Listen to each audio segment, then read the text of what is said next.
Did you know that substantial majorities of Americans support things like common sense gun control, immigration reform, and investing to improve America's roads, trains, bridges, and airports, and efforts to stem the tide of climate change? So, if that's the case, there's this question on why it's so hard for Congress to get almost anything done on any of these issues. It's all about aging and dry skin. Well, the truth is, there's actually a lot of reasons for this, and it would take a mini series of YouTube videos for me to describe them all. But a big reason is political polarization. So stick with me here and learn what is political polarization, how it comes to be in Congress, and what you can do to make a difference and help stop the gridlock. Good riddance.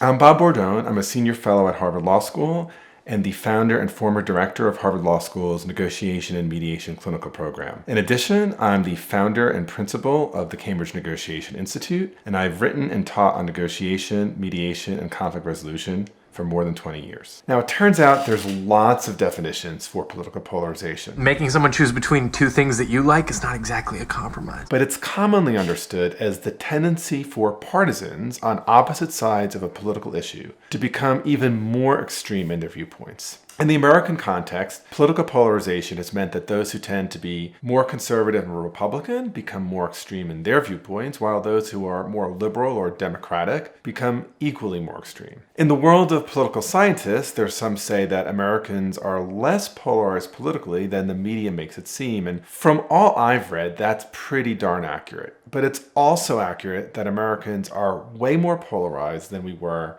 just a decade ago. For example, we know that people nowadays are much more worried about their child marrying someone of another political party than they are of them marrying someone of a different religion. Now, for those of you who are young, there's probably nothing surprising about this fact, but you're just going to have to trust me that in the long scope of American history, the notion that parents would prefer their kids to marry someone of a different religion over someone of a different political party is just unheard of. It's also the case that more and more Americans see percentage of people in the other political party as not just misguided or wrong, but as actually evil, like actually a threat to the future of our republic. So our population is polarized, even though, as I said, there's still majorities of people who would favor things like a pass for citizenship for undocumented persons or some common sense gun control. So here's what tends to happen. With a political party, let's say the Democrats, the people who are involved the most day to day tend to be the ones who are active in party politics. They're the ones who donate, they geek out on political articles, and these people tend to be more extreme than, let's say, the average Democrat. So if you're running for Congress as a Democrat, you need to win your party's nomination. And the way you do that is you have to appeal to the people in your party who are the most active, not to the kind of average voter, because the ones who are most active, they're the ones that are going to determine, are you going to be the nominee of your party? Okay, so you're probably saying, yeah, that makes sense, but once you're nominated, don't you have to become less extreme so that basically you could be appealing to all the other people? You might think so, but that's actually not how it works. So here's why. While most of us go about our day-to-day lives after an election and we don't pay a huge amount of attention to what's going on in Congress, you know who is paying a lot of attention? Yep, it's the super involved activists within their own party. They pay attention to what their congressperson is doing really closely. Probably the same way like a football fan knows the statistics of everyone on their favorite team. So you know what happens if that congressperson starts to move to the middle and be less loyal to the extreme side? Well, the party loyalists start to reel that person in.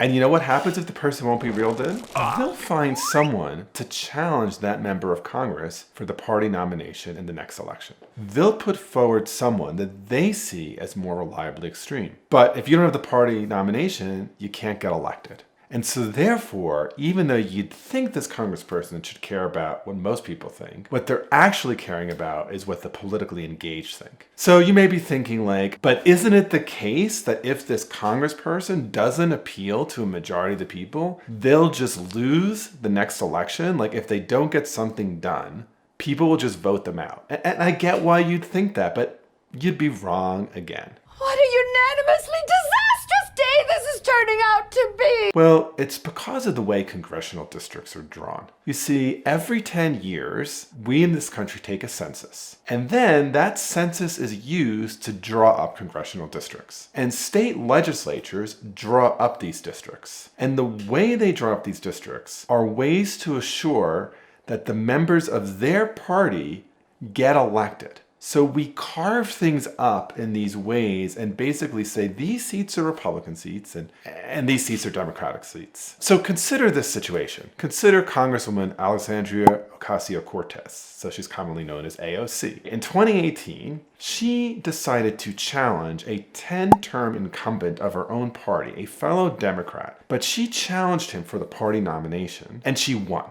And even though she's considered on the far left wing of her party, her congressional district was such that there literally was no way that a Republican could ever win in that district. And so what we're left with in a Congress of 435 seats or a House of Representatives of 435 seats is very few races that are actually competitive. So very few races where a Democrat or a Republican might actually win. So what that means is the most important piece of an election is actually not the general election, but it's actually the primary election. In an earlier day, when political districts or congressional districts were drawn up in a more neutral way, you'd have a lot more seats that were actually up for grabs. But that's actually not the case anymore. And so now the election strategy is don't appeal to the middle, but rather animate your base, get them out to vote. So in 2016,